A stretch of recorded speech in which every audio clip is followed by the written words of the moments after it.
قسمت می په حلالو کې روان کړی مولا، حرام و فحشین می امان کړی مولا. الله یا الله، الله یا الله، الله یا الله، الله یا الله. ای رب استا پلار کې سرونه دو پدار کې سرونه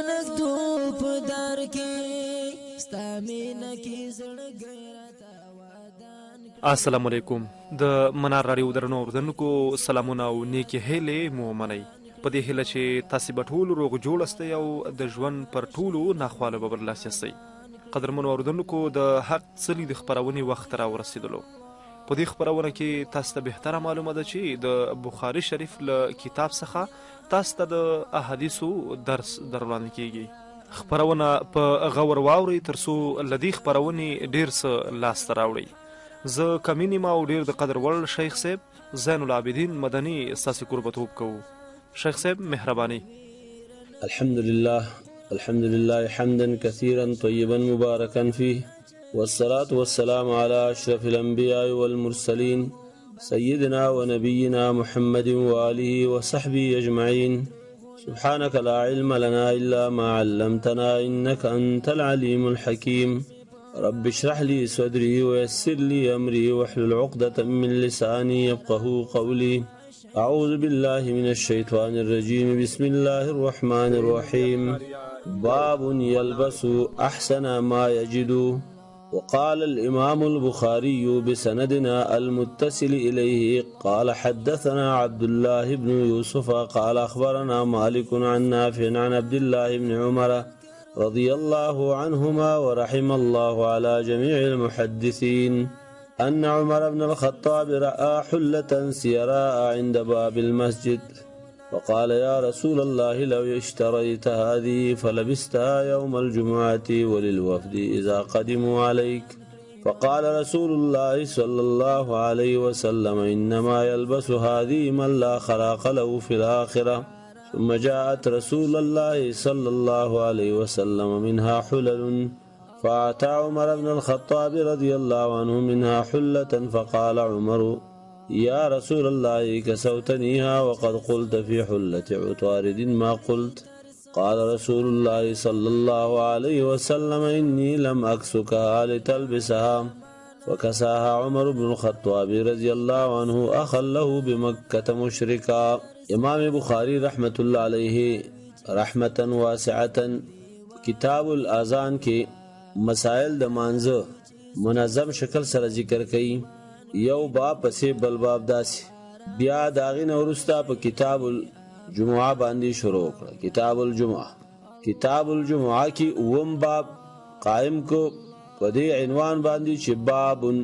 یلبس احسن ما یجدو او حدیث دی 880 نمبر. کتاب الجمعه کې چوندا مستقل د جمعې ابحاث ذکر کوي خو داخل له کتاب الصلات کې.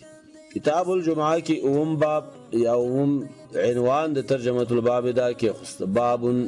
باب واضح خبر رامخ کې نمنګ ویل دي هاذا باب دا باب دی. دا یو مستقله برخه د احادیث دا چې دا مسله د راوستل کی یلبس احسن ما یجدو. اغوندی با اغا سوچ اغا اراده لري چې د جمعې مانزه تراشي یلبسو د فعلا با فاعل محسوب شي. فاعل بعد یلبسو سوک شي من اراد المجیع الى صلاة الجمعه. اغوندی با اغا سوچ راځي د جمعې د مانزه د ادا کولو د پاره جمعات ته احسن ما یجدو خاصه خولي د هغه سنا چې د ته پیدا کیږي د جامونه او هغه اغوستل جایز وي ځکه خاصه خوري خمم دي کله وناریدنه پاره هغه جایز نه دي. نو احسن ما یجدو کې با دا خبره اوسره تقدیر کېږي خسته غاجد ته پیدا کیږي او د هغه اغوستل ورته جایز وي. بیا امام بخاری رحمت الله علیه په دې باب کې حدیث قائم ای چې دا په عمومي نمبر کې 880 نمبر حدیث دی. دا حدیث امام بخاری ورس بیا ذکر کړي تقریبا 8 زیاده ذکر کړي دی مختلف تراجم او مختلف مسائل ته ثابت کړي. دی مقام کې امام بخاری استاد عبد الله ابن یوسف التنیسی دی هغه امام مالک نه روایت کوي، هغه نافع نه، هغه عبد الله ابن عمر نه. عبد الله ابن عمر سے وایي ان عمر ابن الخطاب پلار د چې هغه عمر ابن خطاب رضی الله تعالی عنہ را حلة سیرا عند باب المسجد، ویلی د لاغه جوړه سیرا د مسجد نبوي د دروازې مخې ته. حله سیرا دا مشهوره جوړه وا د ریخمونه جوړېدله، حریرونه. بعض نسخو کې د حلة سیرا ان په تنوین سره چې صفت یا بدل شي، خو سیبوی نوی دا نقل لی چې فعلا په وصف کې نه استعمالی. به حله چې دا هغه عربی کې هغه ته ویل کېږي چې دوه جامې وي، کمیس او پرتوګ. سیرا ورته دیو جن ویل کېده چې پای کې خطونه او داسې وګړو باندې لکه داسې خطونه او داسې نقشې وي په لکه د پړانګ د پوستکي په شانې داسې داغونه او ټاکې پکې وو. حلة سیرا دا داسې ویل کېږي لکه ناقة عشرة هغه وخته وای چې دا غي لس میاشتې پوره شي. فقال ان عمر رضی الله تعالی عنہ فرمایل قائل قول عمر سے یا رسول الله اے د الله رسول الله اشتریت هذه کچیرته تاغست وی دا جوړه هذه کی اشاره حلیتا فلبستها يوم الجمعه وبيد اغسطل د جمعې د ورځې د پاره دا شاهد د باب سره شو. خيسته جامع اغسطل جمعې ورځ ولیل وفد یو دارنګي جرګو ملاقاتونو د پاره چې کله خلق راځي هغه ته د ما غسطل دام دلیل شو چې یو مشر د جرګو د مرکو سړی د خلکو سره کینی پاتې باید پاک او خسته جامې واغوندي. ولل وفد اذا قدموا عليك او دارنګي د وفود د عربو د عربو د غوسته کله چې راتل تا دا وړه خسته وي. دا لو دلته د تمنی د شر د پاره نه دي، ځکه جزاء سره نه ذکر کړي. نور روایتو کې د بخاری راځي وسره فلبست علی العید وللوفد جمعه ورځ او د اختر ورځ او دارنګي د وفدونو ملاقاتونو په عربه د غوستلې ډېر خسته جوړه. رسول الله صلی الله علیه وسلم دا غي محبوب کنه، نو محبوب د پاره خسته لباس غي انتخاب وو چې خسته به کې ښکار. فقال رسول الله صلی الله علیه وسلم ان رسول الله صلی الله علیه وسلم فرمایل عمر سے فرمایل عمر انما يلبس هذه یقینا اغندی دا جوړه چې درې خمونه جوړه شوی دا غوندي من لا خلاق له اغه سوچ داغه د پاره هیڅ برخه نشته دی. من لا خلاق له سمانه ما لا حز له صبر خور نشته. من لا خلاق له ناغله صبر خشتا د خیر د اخرت نه او دارنګ د نعمتونو د اخرت نه معنا کافران، ځکه د جنت نه چې کاملا محروم دي هغه کافران محروم دي. من چې دا عموم باندې دلالت کوي، نو عموم خو به ذکور او اناث دواړو ته شاملېږي او اعتراض دی او حال دا چې زنانه خو په دې تحریم کې شامل نه دي کنه. حدیث دلته مخصوص بالرجال له ولی نور دلایل مون سره شته په احادیثو کې چې پای کې اباحت د ریخمو د زنانو د پاره شامل لګورا اې د پاره جایز دی. نو من لا خلاق کې به مراد د من ذکور شي، اناس په نور او احادیث سره به د دین وتلی دي، زنانو د پاره ریخمو استعمال جایز دی. ثم جاءت رسول الله صلی الله علیه وسلم منها بیرالی دغه جوړونه رسول الله صلی الله علیه وسلم تا فاعل به د جهاد د پاره ضمیر شید منها کې دغه جوړونه دغه سیرا جوړونه نبی علیہ الصلوۃ والسلام ته جوړی راغلی. نبی علیہ الصلوۃ والسلام ته چې کله جوړی راغلی یعنی غنیمت کې وتر علی فتح راغلا حلل ډیر جوړی راغلی، حلل جمع شو حلل ډیر جوړی نبی علیہ الصلوۃ والسلام تراغلی. فاعطى عمر بن الخطاب رضی الله عنه منها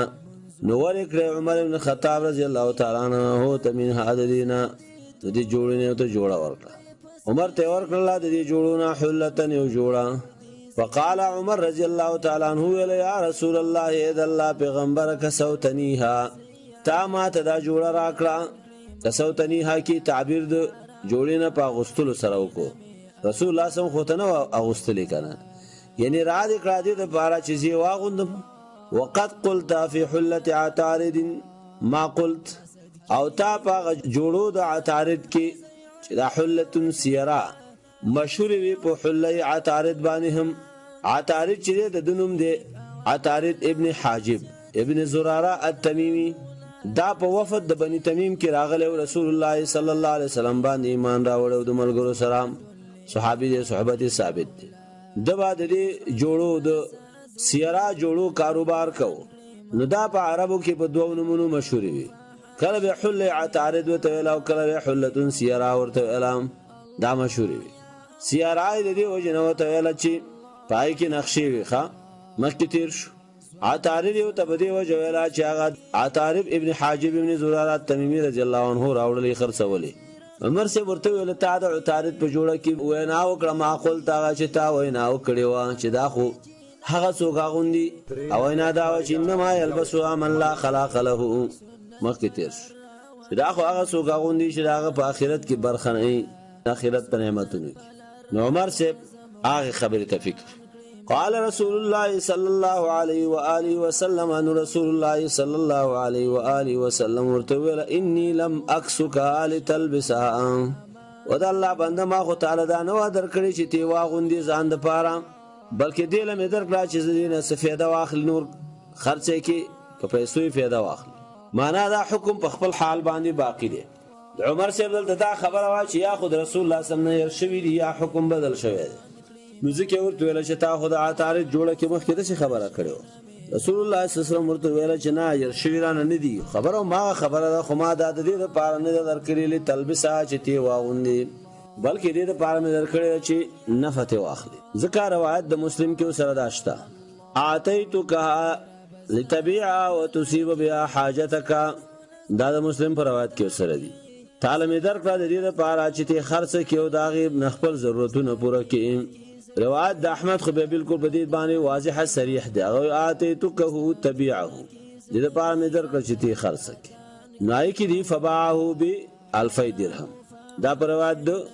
احمد ګری مسند احمد کې نو عمر سے هغه په 2000 درهم خرڅ کړه دغه ډېر قیمتي وکړ 2000 درهم خوري شو فکسا عمر بن الخطاب رضی الله عنه اخن له نو دی روایت کې دا سړي چې عمر رضی الله تعالی عنہ هغه ورکړه خپل رور ته چې د ورورو مورنه په مکه کې په مکه ته مشرکا مکه کې د ورورو او هغه مشرکو نوم دا عثمان ابن حکیم منذری وای چې نا ورور ته ورکړه چې هغه زید بن خطاب چې د مور نو اسماء بنت وهب دمیاتی وای چې رضای ورور ته ورکړه خو به هر حال عمر رضی الله تعالی عنہ هغه ورور ته ورکړه فکسا عمر بن الخطاب رضی الله عنه اخن له دا اخن منصوب دي ځکه دا مفعول ثانیه د کسا ده پاره هغه دو مفعول غواړي کسوته جبتن کسوته فاعل او مفعول او جبه دویم مفعول دا متعدی کیږي دو مفعولونه ده اخن له به له په محل نسب کی صفت شي د پاره د اخن چې تقدیر داسي شي اخن کائنن له دا دواړه روایتونه په دې کې څه تعارض نشته کوم روایت د مسلم یا د مسند احمد چې شایي کې نبی رسول الله متو ویل چې تبه خرڅ کې حاجت به پوره کې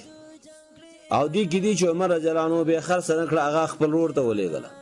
روایت د مسند کې دي چې هغه ورته ویل اته تو کو تبه او خرڅه ک فباعوا ب1000 درهم 2000 درهم خرڅ کړه دغه خرڅ کې دي چې روسته به شو ورول ور کړی هغه خرڅ کړي یا بل راغلی هغه خرڅ کړي یا ډېری تعارض نشته بده کې دا خبره ثابت شو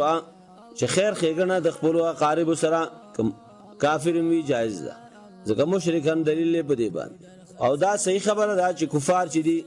د سره خیر خېګنه کېدل شي چې کله به zarar دی خپلوان دي مطابقت د حدیث د ترجمه الباب سره بالکل ښکارا او واضح ده چې د جمعې ورځې لپاره د خيستا جامو غسل نبی صلی الله علیه وسلم ته پیشکش شو هغه بالکل انکار یې ونه کړ بلکې دا ویل چې دا لباس صحیح نه دی خيستا لباس دغه لپاره پکار دی بدلته یو خبره دا ضروری ده چې بهترین رنگونه په جامه کې چې دی هغه سپین دي ښه ځکه حدیث دی په دې کې ترمذی ای کې راځي نبی صلی الله علیه وسلم فرمایي البسوا من ثيابكم البياض جامون سپینی جامې واغوندي البسوا من ثيابكم البياض فإن خير ثيابكم دا غره جامې استاسو وکفنوا فيها موتاكم په دې کې مړو له کفن ورکوي دا ترمذی حدیث دی صحیح ویل او سنت دا ثابت شو د حدیث نه چې امام په خيستا هيئت او شکل باندې ډېر اهتمام کوي خيستا شکل به جوړي خسته جامې با غوندي، خسته امامه به وي، د ارنګي خسته صدر به ځان نتاوي. د دې وجنه چې خلک هغه ته ګوري په عام منظر کې اوسېږي. علما با د خپلو جامو خیال ساتي، چټلو او ګنده جامو کې به نه ګرځي چې ماشومانو په لاسونه پاکړي، ځکه به د مولیانو خو بچي ګران دي که نه. اکثر چې ګورې په لمن باندې به داغونه پراته، په ګریوان باندې به زیړ داغونه لګېدلي، ګیره به چخنه پخنې، خاورې به پکې پرتې. ولې مولوي صاحب وایي یاره بس ماشومان دي څه وکړو؟ نه، مولوي صاحب جامې به پاکې اغوندي، صفا ګیره به دې ږمنځ کړي، تیل به دې ورکړي، ښه شکل کې به خلکو ته ښکاري. ځکه ته نمایندګي کې د دین، نمایندګي کې د اسلام، نو نماینده د دین او د اسلام هغه باید ظاهر او باطن پاکي، اخلاق سره هم ښه، د ښایسته اخلاق والا یو د سیرت او صورت نه پاکي. دا حدیث متفقون علیه د مسلم کې ذکر شوی دی په کتاب اللباس کې، سنن هم ذکر کړی دی ابو داود او نسائی په صلات کې. باب السواک یوم الجمعه، دې باب کې اتم حدیث دی، اتم باب شروع کړي، وم خطیر شو کنه. د جمعې احکام او مسائل امام بخاری ذکر کړي. وس باب السواک یوم الجمعه، مسواک استعمال اول د جمعې په ورځ باندې امام بخاری باب دی بل ترجمه الباب. د ظاهر اهتمام نو ورسته د باطن اهتمام خلف باطن کې راځي کنه. خسته جامې روا غوستل خو چې د خلې نه دی ډډو زیزي بوي وګړي خوړل، پهز دي خوړلې، یا د خلې کې بد بوي، د انو جمعې مونږ څنګه زی دا خو د آدابونو خلاف ده کنه. د جمعې د آدابونو د عادي چې ظاهري بم ځان خسته کې او باطن کې نخله پاکه، د خلې د پاک کېدو لپاره مسواک دینو، مسواک خاص استعمال اسخ عام احادیثو کې ثابت دي چې نبی رسول الله ویل ولا انا شق على امتي او على الناس لامرتم بالسواك مع كل صلاه. خود جمعې د ورځې امام بخاری د ترجمه الباب نه دا معلومیږي چې خاص اهمیت دی. ښه اسه خو نبی علیہ الصلوۃ والسلام هر جمعې ته چې بودري د مسواک وو، هر او داسې کې مسواک وو، کور ته چې بنوته مسواک وو، د ډوړې د خوراک نه وروسته مسواک وو. مسواک خو باغ سره همیشه موجودو. نن سبا داخله مسواک نه پیژني چې مسواک څه شته وای. برس استعمالي صحیح دا برس سره پاکواله راځي، خو سنت پر سره نه ادا کیږي. علماء سنت چې هغه مسواک دی او بل برس سره پاکواله چې دا پاکواله روسته بیا ګنده بوی پیدا کوي. نو غره دا چې مسواک او برس دواړه استعمال کړه، مسواک مه پرېږده. وقال ابو سعيد رضي الله عنه عن النبي صلى الله عليه واله وسلم يستن، باب استعمال د مسواک کې د جمعې په ورځ. وقال ابو سعيد دای معلق راوړو ذکر حدیث په باب الطيب للجمعه کې بیا موصول ذکر شوی دی. دلته فقط اشاره دی ته وکړه چې نبی صلی الله علیه وسلم یستنو مسواک به، مسواک دا لفظ چې دا مذکر دی په راجح قول سره. یستنو د استینان نه غسته شوی دی، الاستنان بغیر دی نه. استنان ویل کېږي دلک الاسنان ته بالسواک، د غاخونو په مسواک باندې مخل سولول. معلومه ده چې مسواک په شونډو باندې نه وي بلکې غاخونه و به سولې، چورې دی پاکي شی او شی په کې نه ختی هغه راوځي. دا روایت درسته موصول لدی. وبه قال حدثنا عبد الله بن يوسف قال اخبرنا مالك عن ابي الزناد عن الأعرج عن ابي هريره رضي الله عنه ان رسول الله صلى الله عليه وسلم قال لولا ان اشق على امتي وعلى الناس لامرتهم بالسواك مع كل صلاه. دا حدیث به بیا رستم اخر کې موزر 200 ختم کې راوړي، شفقت د نبی رسول الله په امت باندې. امام بخاری رحمت الله علیه دا حدیث د خپل استاد نه مخکې ذکر شو، غنه نقل کړی دی. پای کې د استاد عبد الله بن یوسف التنیسی، دا استاد مالک بن انس، دا ابو زناد عبد الله بن زکوان نه روایت کې د عرج د شیخ عبد الرحمن بن هرمز دی نمی. ابو هريره رضی الله تعالی عنہ روایت کې چې رسول الله صلی الله علیه وسلم فرمایل لولا ان اشق على امتي، کچرتنه یرا دی چې زبا مشقت او تکلیف راولم په امت باندې، یا دې چې ویل چې علی الناس. لولا ان اشق معنا لولا مخافه ان اشق، کچرتنه یرا د دینه چې مشقت به پیدا شي زما په امت باندې ګرانه به شي ورته. لامرتهم نو باب امر کړي او امر چې دا تقاضا د ایجاب کوي او د فرضیت کوي. امر به تکړه به سواکی په استعمال اولو د مسواک مع کل صلات، د هر منسره فرض وی او نفل وی. نو دا امر فقط پاتې شو د وجوب او د فرضیت. د دې وجنه چې په امت باندې مشقت په یو د سیس باندې رانه ولم چې هغه بیان شي کولای او په ګناه کې راشي. بد دی وجنه د فرضیت امر نبی علیہ الصلوۃ والسلام ونک معلومیږي دا چې اهتمام په مسواک باندې دا په درجه کې د فرض دی، خود دی وجنه فرض نشو چې په امت باندې به سختی او تکلیف راغلی. مفهوم د حدیث دا دی. نو دومره چې اهتمام سره نبی علیہ الصلوۃ والسلام د مشقت د وجنه په موږ باندې نه دی فرض کړي، نو باید لازم میزان سره ونیسو مسواک ولرو. حدیث د ترجمه الباب سره شاهد مع کل صلات زګدی کی جمعه شامل ده، بلکې جمعه چې دا اولا ده بل هي اولا، ولی زګه چې جمعه خو جمعه ده او جمعه چې دا هغه کې مخلوق ډیر راضی کنه، چې ځکه مخلوق ډیر راضی دا غیر لپاره اهتمام پکار دی.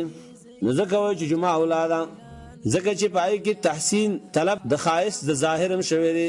چې غسل وکي نوکان باخلی خوشبوئی بلګي، نو د خلی پاکواله خو کې دی دا خو لازمي شو، ځکه دا محل ذکر مناجات دی. بل اکثر انسان خوراک کوي د خلی نه بوی زینو بری سره ملائکه تم zarar رسیږي، دارنګ ناس خلق هغه تم zarar رسیږي. د جمعې غسل چې لازمي او واجب او هغه د دې وجنه چې خلق په ګڼه ګونه کې یو بل سره جمعې پورې مخامخ کی کنه کینی ګڼه ګونه ډیری چاته zarar ونه رسیږي دا د خلی د بوی نه،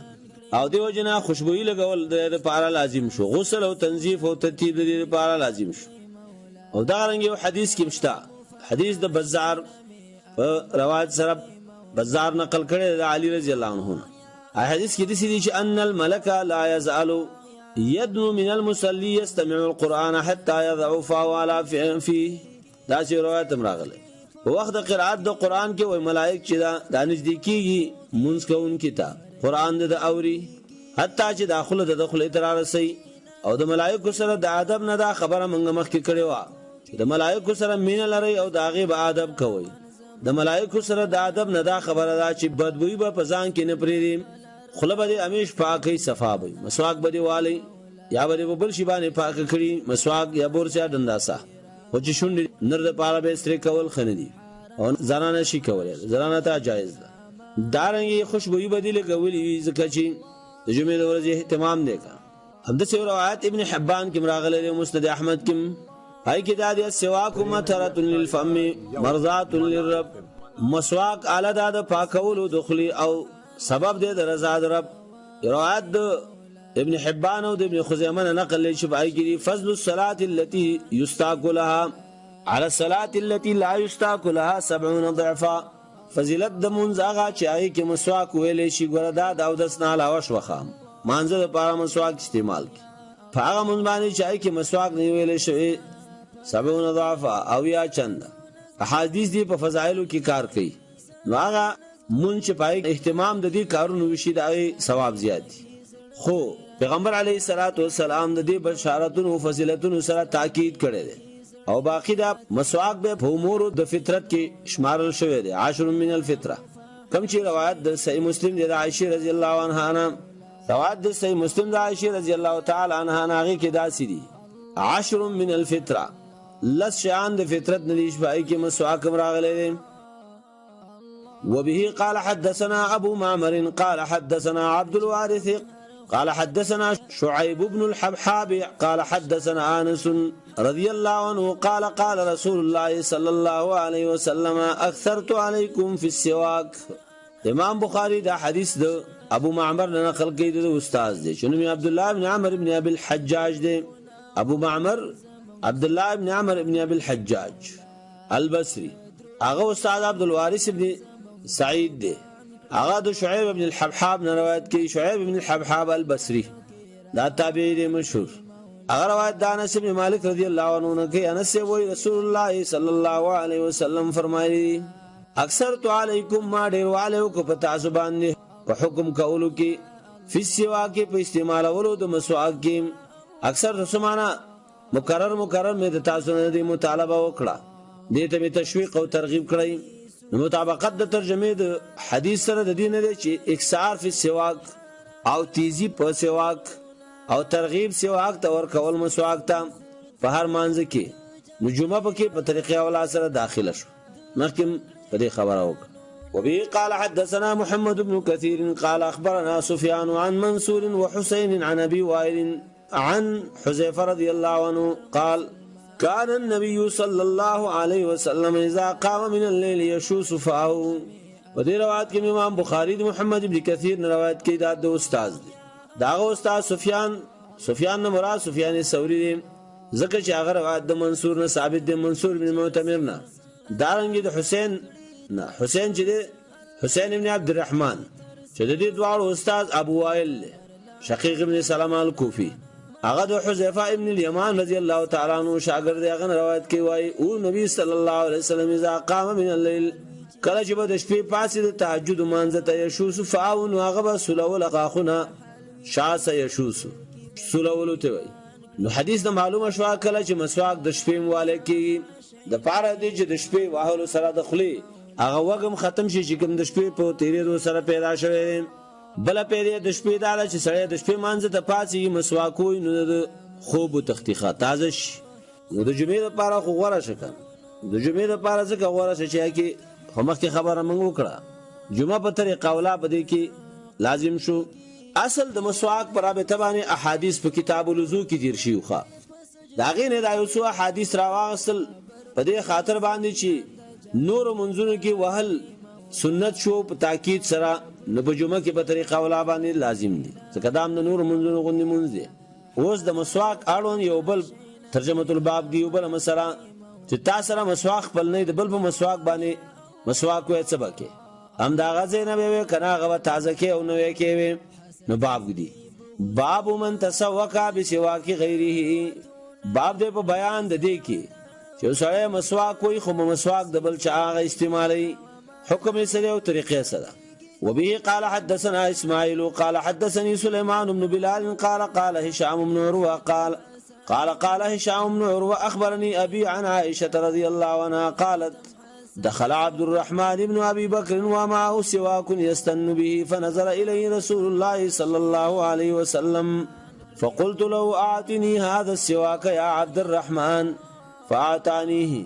فقسمته ثم مضغته فاعطيته رسول الله صلى الله عليه وسلم فاستن به وهو مستند الى صدري.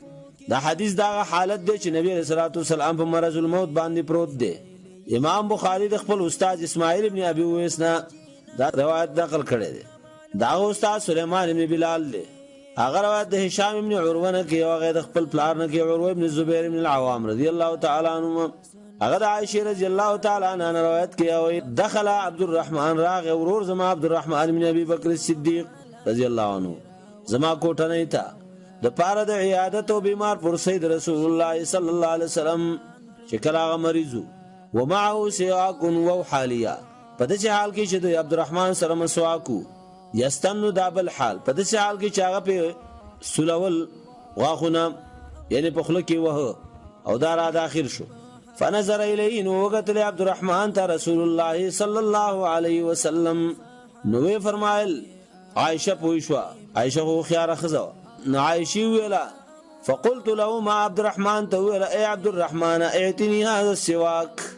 هغه پوه شو چې د نبی علیه الصلاۃ والسلام د مسواک سره څومره مینه و په پوخانه معلومه ورته کړ. په مرض کې داسې چې وته وګتلې هغه پوه شو بیبي ام المؤمنین عائشه صدیقه بنت صدیق رضی الله عنها چې ودا خو مسواک ته ګوري مسواک د خوخت او څویل نشي. عبدالرحمن ته ویلا چې تر هغه د مسواک ستا عبدالرحمن فاتانی نو هغه راکمالا ما ته واس فقسمته نو هغه نه هغه سر لریک قسمته معنا کسرتو هغه می ته لریک په غاخونو سره هغه چې عبدالرحمن په باندې مسواک په خله کې والے هغه می ته لریک. نو دا یو فائدہ په حدیث کې شو چې د بل چا مسواک استعماله هغه چې کوم ځای استعمال کړي هغه ودی لریکه. بعض نسخو کې دی فقذمته د سواد په زبانه دوات قسم ویل کېږي او شی په غاخونو باندې شو کولو ته نو معنا صحیح ده. قسمته معنا مزقته بیاسنانی ومه جو په خپل غاخونو دغرسوي ثم مزقته معنا په غاخونو باندې می هغه نرم کو په غاخونو باندې می سکه نرم می کو لکه سر چې می تلری کو نو سخت شو کنه چې سخت شو نو اوس څه په کانو باندې خې نشي ټکولې کنه نو وی ویل ثم مزقته بیا می هغه سکو هغه می وټکاو یعنی اومي جو بیا اسنانی په خپل غاخونو می وځ او نرم می کو بیا می ورک رسول الله صلی الله علیه وسلم ته فاستنبی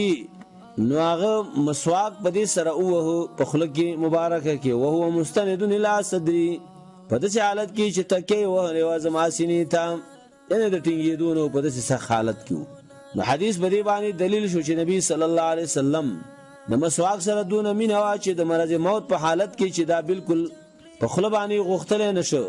پسترګي ورته وغتلې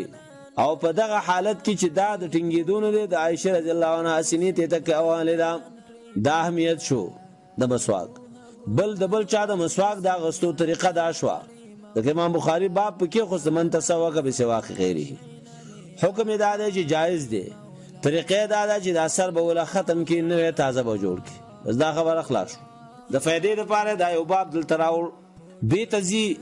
باب ما يقرأ في صلاة الفجر يوم الجمعه احکام د جمعې بیا شروع کړي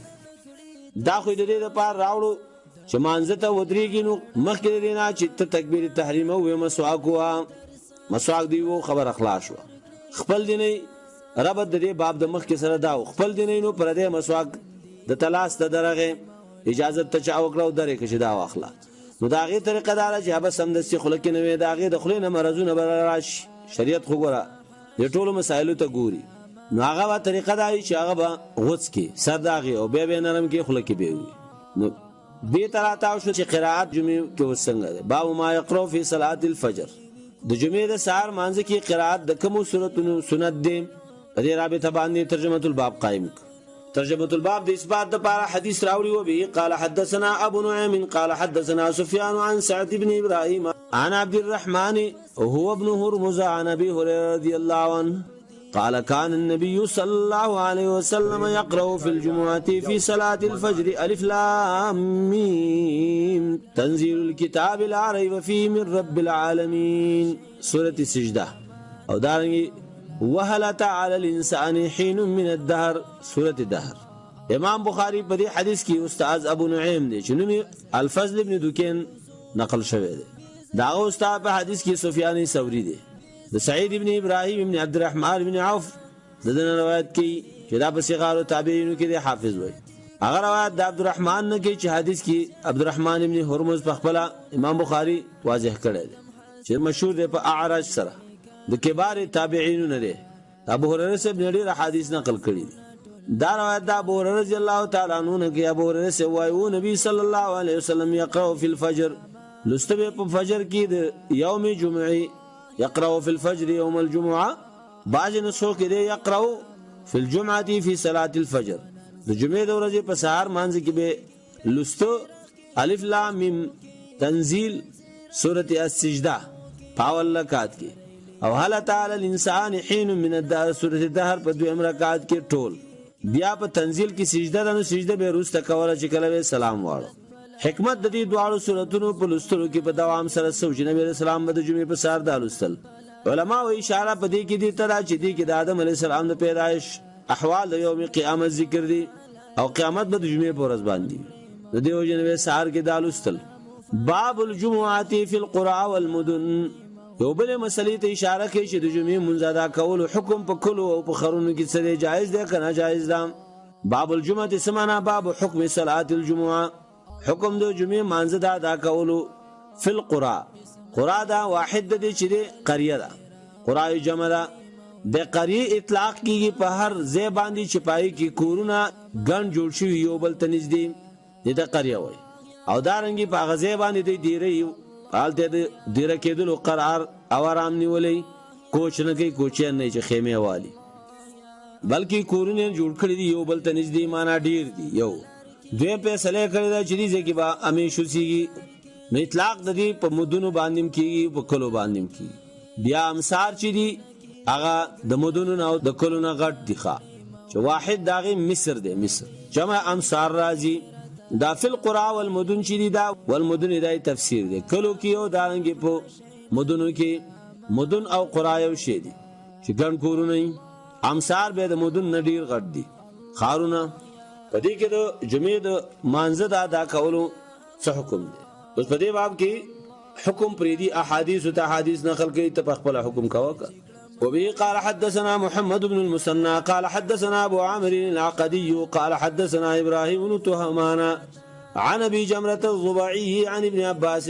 رضي الله تعالى عنهما انه قال ان اول جمعة جمعت بعد جمعة في مسجد رسول الله صلى الله عليه وسلم في مسجد عبد القيس بجواثة من البحرين. په دې باب کې امام بخاری حدیث د محمد بن المثنى په روایت سره نقل کوي. محمد بن المثنى العنزي البصري د امام بخاری استاد دی. هغه حدیث نقل کوي د ابو عامر العقدي نه. ابو عامر العقدي نوم دی عبد الملك بن عمر. هغه د ابراهيم بن تهمان نه روایت کوي. العقدي وتذکوي عقدي نسبت دی عقد ته. عقد یو قوم دی د بني قیس نه. ابراهيم ابن تهمان الخراساني او هغه نقل کوي د ابي جمره نه چې د نوم نصر ابن عبد الرحمن ابن عيسى ابي جمره الزبعي نسبت دی زبيعه ته. زبيعه هغه قبيله مشر او پلارو چې هغه د بکر ابن موائل سره تعلق لري. نسبت د قبيله د زبعي زبيعه ته شو چې دا د هغه پلارو چې دا وړه قبيله و غټه کې دی د بکر ابن موائل سره تعلق درلود. هغه روایت د عبد الله بن عباس رضی الله تعالی عنهما ناغسته دغه وی چې یقینا اولنې جمعات چې ادا شوی و په اسلام کې پس د جمعې نه په مسجد نبوي کې بعد جمعه مصنف سره په مغازی کې د الفاظ راوړې بعد جمعه جمعات فی مسجد رسول الله صلی الله علیه وسلم. پس د جمعې نه چې ادا شوی و هغه جمعه په مسجد رسول الله صلی الله علیه وسلم کې په مدینه کې داغي نوروز تمنچ شوی دی. هغه په مسجد د عبد القیس کې شوی دی. ذکر روایت د وکیع کې دی په مسجد عبد القیس. عبد القیس دا قبیله وا چې د بحرین په علاقه باندې پرته و. عمان ته نږدې د قطیف او د احشاء علاقې سره نږدې. دا ټول عربي علاقې دي. بجواسا من البحرین چې دا مسجد د عبد القیس قبیله دا د جواسا سره د بحرین. جواسام یو کلی نوم دی د عبد القیس د قبیله د کلونه. نو معنا دا شو په مسجد عبد القیس دا منذ جمعې شو کوم چې روایت د وکیع دی په مسجد د عبد القیس کې. مسجد د عبد القیس چې ته بجواسا من البحرین په قريه کې چې قريه د جواسا په نام سره و چې د عبد القیس قبیله د کلونه یو کلو یا غټه مدینه او حصن. ذکر روایت د وکیع کې دی قريه من قرى البحرین. دا جواسا یو کلو د کلو د بحرین نالته دامن شوی. حدیث دلیل شو په دې باندې چې په کلو کې د جمعې منځ ادا کیږي. بس دې کې بیا نورې خبرې نه دي پکار. کلی کې بدای او غوي نه دغه شرطونه سره بیا احادیث کې نشته چې کوم بعض فقها او حضراتو پیش کړي. وبه قال حدثنا بشر بن محمد قال اخبرنا عبد الله قال اخبرنا يونس عن الزهري قال اخبرنا سالم بن عبد الله عن ابن عمر رضي الله عنهما ان رسول الله صلى الله عليه وسلم يقول كلكم راع. وزاد الليث قال يونس كتب رزيق بن حكيم الى ابن شهاب وانا معه يومئذ بوادي القرى هل ترى ان أجمع وزريق عامل على أرض يعملها وفيها جماعة من السودان وغيرهم وزريق يومئذ على أيلة. فكتب ابن شهاب وأنا أسمع يأمره أن يجمع يخبره أن سالما حدثه أن عبد الله بن عمر يقول سمعت رسول الله صلى الله عليه وسلم يقول كلكم راع وكلكم مسؤول عن رعيتي. الإمام راع ومسؤول عن رعيتي والرجل راع في أهله وهو مسؤول عن رعيته والمرأة راعية في بيت زوجها ومسؤولة عن رعيتها والخادم راع في مال سيده ومسؤول عن رعيته وكلكم راع ومسؤول عن رعيته. دام اوږد حدیث دی. امام بخاری رحمت الله علیه ذکر کړی دی. بخاری کی پاترافو کې تقریبا اوځه انداسې راوړی دی په بخاری کې متفرق او ګڼ مسائل ته ثابت کړی دي. او تراجمو کې چې ذکر کړی دی اوځه چې ذکر کینو او تراجم او بابونه تیاغستی دي. امام بخاری په دې کې استاد بشر ابن محمد المروزی السجستانی هغه د عبد الله بن مبارک نه روایت کړی. دلته عبد الله نه مراد عبد الله بن مبارک دی. هغه استاد یونس بن یزید الیلی دی ابن شهاب زهری روایت کوي. هغه خبر د حدیث ما ته را کړی سالم ابن عبد الله بن عمر د خپل پلار نه عبد الله بن عمر بن خطاب رضی الله تعالی عنهما نه هغه چې ما رسول الله صلی الله علیه وسلم نو اوریدل چې دای فرمایل کلکم راعین. هر یو د تاسو نه راعی دی. راعی سمانه حافظ دی، ملتزم دی، په صلاح او په کامیابی او په نگهداري د هغه څه چې داغه مسولیت ورکړی شوی دی او د نظارت نه لاندې کوم شی دی او د تسپارل شوی دی. هر یو د تاسو نه راعي دی، هر یو د تاسو نه محافظ دی، د اصلاح او د حفاظت کوشش وکړي. نو هر هغه سوچ چې داغه د مسولیت لاندې یو شی راغی بس ادا د راعیش لحاظ به ساتي. نو لحاظ به دې ساتي چې پای کې به عادل کوي، بل مصالح باندې به داغه سوچ کوي او داغه متعلقاتو کچېته د دې خپل مسولیت پورواله وکړو الله و پورا برخه د اجر ولا په آخرت کې ورکي. او کنه الله تعالی به د رعیت پختنو کې داغه حق. وزاد لیس پر روایت کې لیس ابن سعد امام المصرین رحمه الله پر روایت د دې کې چې د روایت هم د عبد الله ابن مبارک نه دی داغه استاد دی. دا وزاد لیس دا اصل کې متابعت د امام بخاری متابعت ناقصه. لیس چې کله روایت کې د عبد الله ابن مبارک نه شي دا روایت هم زهلی موصول ذکر کړي د ابي صالح په سند سره چې دا د لیس کاتبو هغه وی قال یونس ابن یزید دسی ویلا كتب رزيق ابن حکیم لیکل وکړه رزيق ابن حکیم الفزاري چې دا د بني فزارونو ابن شهاب زهري ته وانا معه يومئذ بوادي القرآن او زه په دغه وخت کې د سره ما په وادي قرآن کې وادي قرآن یو علاقه د مدینه منورې سره نږدې نبی صلی الله علیه وسلم چې کله د خیبر نه را واپس شپوم کال هجرت هغه فتح کړه. دا ورته لیکلیو هل ترى نجمع رزيق ابن حکیم ورته لیکلیو آیا ستا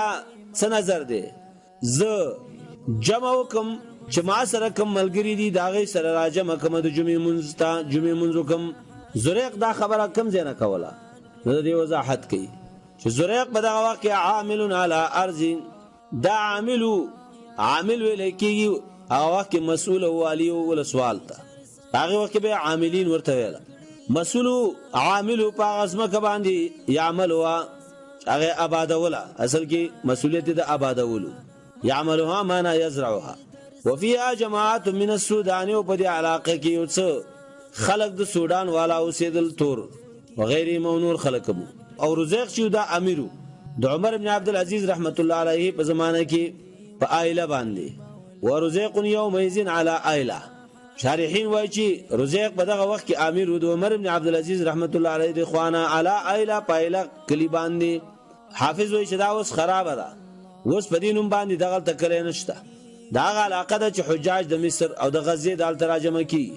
نو د پښتنه د دی وا چې اقامت د جمعې د مانزه په داسې علاقه کې چې التا د قانون اوسېږي او د غزمکه کری او د ازمکه او د علاقه چې د اعمالو د ایلینه ده سمانا یعنی د ایلی کلی سره متعلقه ده. ځکه د ایلی پښتنه خو نه کوله ایله خو معلومه و چې هغه ډېر لوی خار واغې کې کېده نه دا د ایلی علاقې پورې تړلې یو ازمکه وا چې خلک پکې اوسېدل واغې کې کارو کې شکوم کلیو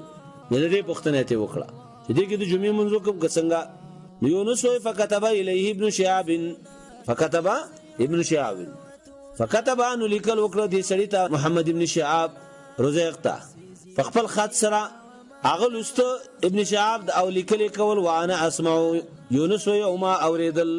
یامره دا په دې حالت کې چې هغه امر ورته کو محمد ابن شهاب زهري امر کو رزيق ابن حکیم ته خپل خط کې دسه چې ان یجمع دادی د جمعې منځو کې داما واوریدل یا ابن شهاب خپل کاتب ته ویل چې دسه ولیکا نو داغه نه یونس اوریدل دي نو مکتوب چې دی هغه حدیث دی او مسموع هغه مامور به یو چې دا اورید. حافظ وایي چې والذي یظهر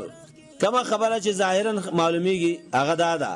چې ان المکتوب عین المسموع مکتوب هغه عین مسموع چې لیکل هغه د اوریدل دي چې هغه امر دی او حدیث داغه سره ملګری دی. به امام ابن شهاب استدلال وکړو په دې باندې چې امر وکړو رزيق ابن حکیم ته په جمعې سره دا خو استدلال کې شی پیش کوي کنه دا خو نه چې دا د دې اوس علما غوندي د ځانه لګي نو ویلا یخبره دی رزيق ته خبر ورکو په خپل خط کې دسی چې دا زما خبره په دې دلیل سره ده چې ان سالما حدثه سالم رحمت الله علیه دته حدیث بیان کړی دی ابن شهاب ته د خپل پلار نه د عبد الله ابن عمر نه چې هغه د فرمایل ګوره ابن شهاب خپل فتوا مستدل کړ په حدیث باندې استدلال په حدیث وی او دای ور سره ذکر کو په خط کې سالم د تب حدیث بیان کړی د خپل پلار عبد الله ابن عمر نه هغه ویل چې ما د رسول الله صلی الله علیه وسلم نه فرمایلی د دې حالت کې چې هغه فرمایل کلکم راع و کلکم مسئول عن رعیته هر یو د تاسو نه راعي دی او د هر یو نه پوښتنه کیږي په آخرت کې د خپل رعیت او به دا ویل الامام راعي امام راعي دی امام مشر ته وایي چې د چا مسؤلیت په غاړه دا غیر راعي دی د دې خبرې چې پای کې با حدود قائمي او احکام به کې جاری کړي په طریقه د شریعت نو دا ځای شاهد د ترجمه الباب د پاره چې اطلاق د امام په هر چا باندې کیږي نو ابن شهاب استنباط د دې وکړو چې رزق عامل د امام د خوانه د عمر ابن عبد العزيز د خوانه په یو طائفه د خلکو باندې نو په دې رزق لازم دا چې داغه د حقوق خیال وساتي او یو د مهمو حقوق شرعیه نه د خلکو هغه د دې چې هغه د پاره د جمعې د مانځ اقامت وشي اهتمام وشي نو لازم وا په د باندې پر رزق باندې چې د جمعې مونږ هغه ته قائم کړي وي اگر کدا په قريه کې اوسېدل ځکه چې دا راعیو کنه نو د دې راعي د رعیت لحاظ ساتل پدې کې دي چې هغه تبا داغه ټول حقوق پوره کوي نو کله چې هغه خلک راغلل پښتنه وکړه چې مونږ ته د جمعې مونږ په کار دی نو رزق پښتنه د ابن شهاب نو وکړه ابن شهاب ته ویل چې ته د دې حدیث په استناد سره راعي او پر راعي باندې دا لازم را چې هغه به خیال ساتي د حقوق د رعیت او یو د حقوق د رعیت نه دا دی چې اقامت د جمعې مونږ به وته کې تا لپاره دا خبره جایز څومره په خپل طریقې باندې استناد ونیو استدلال پیش او به ویل الا کلکم راع و کلکم مسئول عن رعیته دام پختنه بعد رعیت مبارک الله کوي چې تا د حقوق پوره کړی یا نو تا دوی ته سهمیت ور کړی او یا دنه ور کړی والرجل راع فی اهله او دارنګ یو سړی چې هغه راعي دی په خپل اهل کې هغه ته د حق پوره ور کوي دغه نفقات دغه جامه او دغه زندگی او ژوند او حقوق وهو مسئول عن رعیته الله په بیا د نادي رعیت پختنه کوي چې خپل اهل ساتل او کاغذ ځای کړي او تباہ کړي او برباد کړي تعلیم تربیه ور خودل او کنه بعض خلک دا سیخه پر اولاد باندې اهتمام نه کوي فقط وي و ما راوړل نور چارځ کیږي نه تا باندې لازمی دی چې دا حقوق پوره کړي والمرأة راعیه فی بیت زوجها خزر راعیه دا په کور د خاون کې دا چوپانه ده دا محافظه ده په کور د خاون کې مسؤلیت څه ده خط تدبیر نظام به د کور داخلي جوړي نظام د خوراک او د څښاک او د پوشاک چې بهر نه خاون راوړي نو دا غیر تدبیر او تنظیم بدا کوي د څه باندې کې یو والی نه ټول ارڅ ختم کی نه تدبیر او تنظیم دا نه خیر خوایي به د خپل خاون د پاره لټي او د خپل کورنۍ د پاره امینه به امانتدار به داغه په مال کې حفاظت بکې داغه د بچیانو هغه چې څه شی راوړي نو په بچیانو به ولا خوري د څه باندې کې چې هغه است اخوا دی خو باسي دارنګ داغه د میلمنو خیال وساتي خپل داغه خیال وساتي دا د خزي مسؤلیت شو په کور کې ومسؤوله عن رعیتها والله به پختنه کوي د خپل مسؤلیت والخادم راع فی مال سیده خادم چې دام راعي دی او چوپان دی محافظ دی په مال د سید کې داغه حفاظت بکي او داغه ساتنه بکي او مسؤول عن رعیته او د دنم د دې پختنه کوي قائل د قول عبد الله بن عمر دی یا سالم دی یا یونس وحسبت ان قد قال زما داخل چې د سیمو ویلا نبی علیہ الصلوۃ والسلام چې ور رجل راع فی مال ابيه سړی راعي دی په مال د پلار کې یعنی بچي مراد د رجل نه دلته بچي دی په دلیل ابي سره بچي چې دام راعي دی مسؤول له مکلف دی په تصرف کې د مال د پلار چې څنګه بکي يحفظوا وبساتي دانه چې پلار غټلې زوی ته اسانه ده بس ګرځتي کوز کا نه حفاظت به داغي کوي او تدبیر بکي ويدبر مصلحت او داغي مصالح به سنجي چې دا مال د پلار محفوظ پاتې شي او ګټه وټو کې خراب نشي دلیل پدې دی چې پلار ژوندې مال ټول داغه دی بچي کچې ته د دې مال مسؤلیت بغاړه اخلي نو حفاظت به کوي ومسؤول عن رعیته او به اخر کې ویل وکلکم راع ټول هر یو د انسانانو نه غراعي کنور نه د خپل ځان او د خپل ځواني خو پختنه دي کی کنه راعینی معنا حافظ دے ملتزم دے پدې باندې مسئول دے عن رعیتی هر یو نه پوښتنه کیږي داغه د رعیت حدیث عجیبان دا سره بیان شو اول کې عموم کو به خصوص به خصوصیت تقسیم کو سو تقسیمونو ته سړی ته بیل خزه ته بیل خادم ته بیل او دارنګي زوی ته بیل به رست تعمیم پدې باندې کو جو کلکم راعن تاکیدا او دی کې بلاغت شرد العجز الى الصدر لپاره د عموم د حکم اولا او اخرا وصلى الله تعالى على خير خلق محمد وآله وصحبه اجمعين. ډیره زیاته مننه شیخ صاحب، ژوندی اوسئ. درنو اورېدونکو له تاسې هم ډیره مننه کوو چې تر دې دمه له موږ سره پاتې وئ. تر بیا ښه وخت ولرئ. والسلام علیکم ورحمة الله. پوډر خرڅوي چرسا الله نن کړي ترسا الله نن کړي ترسا د قبر لاړ مانا ماران باور کړي درسا ماران باور کړي درسا